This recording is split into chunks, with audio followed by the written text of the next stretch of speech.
Marc Marquez starting from pole position for the more MotoGP than ever before. The start of our longest World Championship season in history. 21 races, new stops, new adventures in Kazakhstan and in India. 21 rounds for now. Yes, a fairly even split amongst the front tyre selections between the medium, and everyone has gone for the medium rear tyre with two exceptions. Those are Raul Fernandez and Taka Nakagami.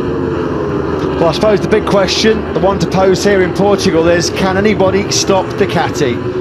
They dominated every flag, waves at the back. We're all set to go here in Portugal in the full-length feature race. Marc Marquez got away really well from pole position. Bagnaia gets squeezed by both Martin and Marquez. He had to back out of it there, didn't he? And coming through, fast starting. Steve. Well, he had a problem with the launch control yesterday, didn't he? As soon as he clicked second gear, the bike just did not drive forwards. Let's hope they rectified that, but Fabio Quartararo, as Lewis mentioned, had another absolute nightmare. Up at turn 10. This is where Oliveira's podium hopes in the sprint. At the end of the main straight on Martin. What a boost this is as well, isn't it, for Aprilia now? They had such a wretched 2022 with Andrea Dovizioso and Darren Binder struggling on the satellite Yamaha. That was instigated their move over to Aprilia, and they're already reaping the benefits of that, aren't they? It was tight, but he made it move in there. That was nicely done by Pecco Bagnaia. Now then, at the front of this Grand Prix already, coming to the conclusion of lap 2. Distall that. Marquez! He has absolutely slammed into Miguel Oliveira. Yellow flags right in sectors 1 and 2. There was initial contact, I think, a clip on Jorge Martin. And what a nightmare it's turned out to be for Miguel. Into the hands of Pecco Bagnaia, of course, who was free from that at the front. He's now got a near second advantage over Maverick Vinales in second place. What an opportunity he suddenly has on the factory Aprilia as Alex Marquez. Contrasting fortunes for the Marquez brothers. His lower right leg, he was already, as we said, nursing some nasty bruise on the left leg after a high side on Friday. Dear me, Miguel Oliveira, Lewis, could have been thinking about a double podium here had it gone his way this weekend, but it's all gone so wrong. A shake of the head. Devon, that's a red-hot pace from the Top Gun. Fastest lap of the Grand Prix, and that's closed the gap down to 4/10 to Pecco Bagnaia, and he's found another 10th already in sector 1 on this lap 5. Yes, we seek to take stock of this Grand Prix now. Bagnaia's lead is 3/10 of a second. Rarely saw him on the Honda over the last 2 or 3 seasons. His career has been given a massive boost, hasn't it, with that switch over to the Gresini camp. He's 5th at the moment, having taken Brad Binder on the previous lap. Good job this by the South Africans. And it's the package that completed last season and was, by common consensus, the class of the field. So Marco Bezzecchi and Luca Marini were able to just plug that bike in on Friday morning and immediately get on with it. And Bezzecchi showing very good pace at this stage of the Grand Prix. He was so he's zeroing in on the back of the race leader. Catching is one thing, passing is quite another. The stars aligning for Maverick Vinales? Of course, he was promoted onto the second row of the grid by the incident which took Enea Bastianini out of contention yesterday. And of course, good results for Alex over the last couple of years. He's very good around this circuit, though, is Alex Marquez. Of course, he was challenging for a podium here in 2021 in the Algarve Grand Prix before the red flag came out. He was giving Jack Miller a hard time for 3rd place in that Grand Prix. So this is a circuit that... This is at turn 5. Miller runs out to the marbles. That's why Alex Marquez came on through. Just a little bit too hot there offline, wasn't he, Jack? He dared squeeze that front brake any harder. Otherwise, he was going to lock the front and go down there. A top 5. Just got to play a patient game here if he believes he's got the pace to stay with Bagnaia. A very different approach, of course, to this race than we saw in the sprint yesterday. Of course, in the sprint, over 12 laps, they could just go flat out from start to finish. In this one, bit more of a game of cat and mouse. Vinales needs to make... Turn 2 is where he really has got some fantastic speed. This Aprilia is rapid. The longer the sprint went on yesterday, the stronger the Aprilia's got. These 2023 Aprilias of Espargaro and Vinales, and it's actually Aleix Espargaro who set the fastest lap of the group. It's Bagnaia, Vinales and Aleix Espargaro that have the best pace on circuit right now.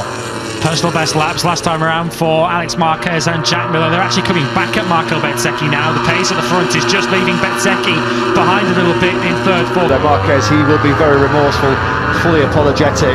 The most important thing is we hope that Miguel Oliveira is going to be okay to participate in next weekend's Argentinian Grand Prix, because the signs are, Lewis, many people's dark horse for a title tilt this Bezzecchi on the VL46 Ducati. He's 3rd at the moment. He has it by just about a 10th and a half from Alex Marquez. Then it's the 2 factory KTMs that are still riding. Load him in 139, just not a whole heap slower than the race leaders, but he's not getting any closer to them because of the testing they've been able to do here. There's so little between every rider. Here's another look at what happened earlier on. The contact with the tail of Jorge Martin.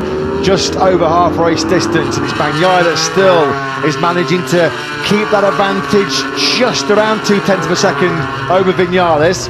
If Jorge Martin is in any sort of pain, he's masking it quite well because he's just a personal best. 38, a PB lap from the world champ, a 1:38.875. Asking now big questions of Viñales. The advantage over the line was 0.6 of a second.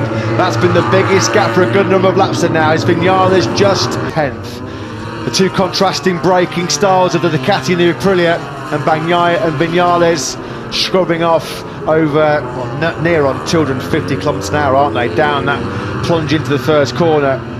Third of that group trailing behind him, Marquez, Miller and Binder all closing up together.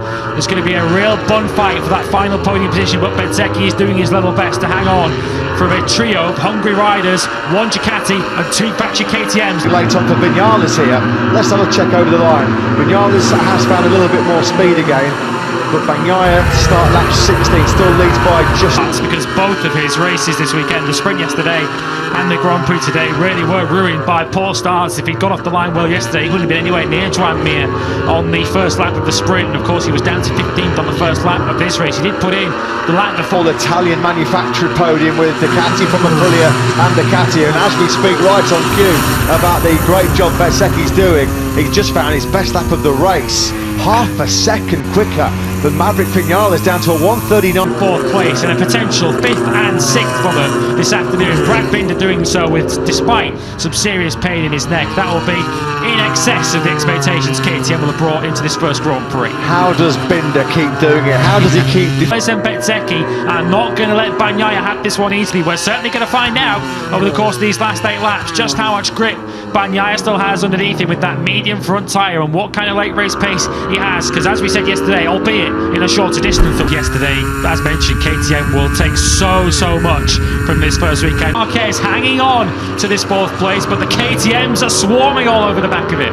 Yeah, really good scrap this, isn't it? Really good scrap, because also coming into the thick of it, Zarco and Aleix Espargaro. Don't discount them as well from that battle. Martin, of course, recovering, is just behind them too.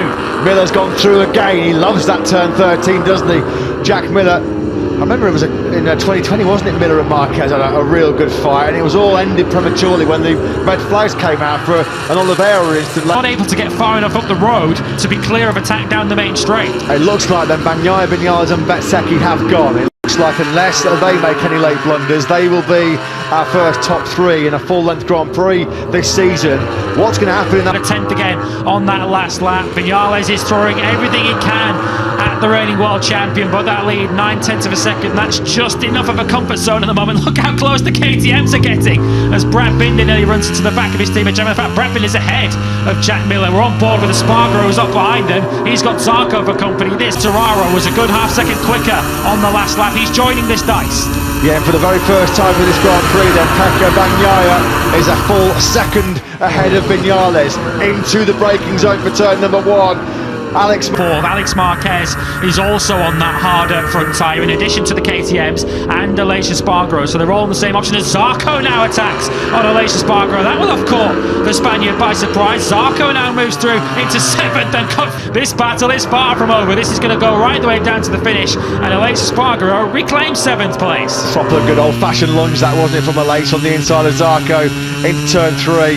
Full respect though to Zarco. He's climbed off his sickbed to make it the lot. It is. He's withstood that early pressure from Maverick Viñales, who was right on his rear tyre for the first 12 or 13 laps of this Grand Prix. He was able to eke out that 1 second of advantage and keep him at bay as we see front tyre gremlins, more yellow flags out in sector 2. We know it's not the race leader Pecco Bagnaia, Ralph Fernandez it is. Oh, that just compounds a miserable Sunday for the Aprilia R&F team, doesn't it, with Miguel Oliveira taken out of victory contention. Pecco Bagnaia will make the perfect start to the defence of his crown, although Maverick Viñales, he'll keep it. Another 10th gain by Viñales in sector 1. This gap now down to Bagnaia is just over half a second. A late charge punch coming in from Viñales. Bagnaia has responded in sector 2. It looks like he's just stage managing that. Has the honour of waving the checkered flag. Ducati dominance again in 2023.